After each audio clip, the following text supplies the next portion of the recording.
छौड़ी छके सिया खोलने लटकी ते छौड़ी छके सिया खोलने कई गो भातार रखने छाते बोलने कई गो भातार रखने छाते बोलने लटकी ते छौड़ी छके सिया खोलने लटकी ते छौड़ी छके सिया खोलने कई गो भातार रखने छाते बोलने कई गो भातार रखने छाते बोलने। DJ Sumit Satish DJ Sumit Satish DJ Sumit Satish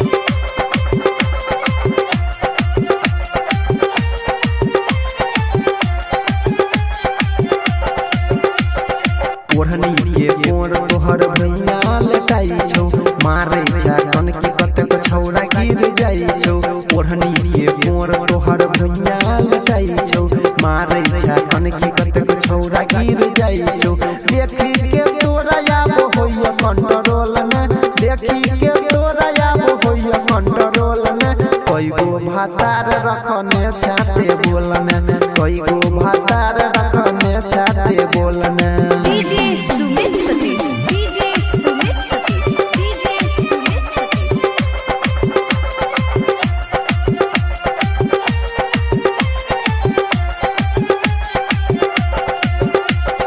suit salwar पर हाथ में रुमाल छौ लगैने चाल लिपस्टिक तोहर थोड़ा लाल लाल छौ सूट सलवार पर हाथ में रुमाल छौ लगैने चाल लिपस्टिक तोहर थोड़ा लाल लाल छौ बताई दे बात गोरी राज दिल के खोलने बताई दे बात गोरी राज दिल के खोलने कई गो भातार रखने छाते बोलने कई गो भातार रखने छाते बोलने।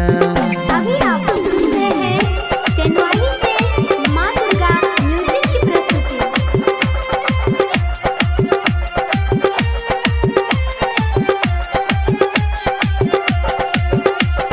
सूट में कटैने छा खिड़की वाला कट गे कई पर बाजै छा इंग्लिश फटाफट गे सूट में कटैने छा खिड़की वाला कट गे कई पर बाजै छा इंग्लिश फटाफट गे राइटर कमलेश कहो बात कने सुनने गायक अनिल कहो बात कने सुनने कई गो भातार रखने छाते बोलने कई गो भातार रखने छाते बोलने लटकी ते छौड़ी छके सिया खोलने लटकी ते छौड़ी छके सिया खोलने कई गो भातार रखने छाते बोलने कई गो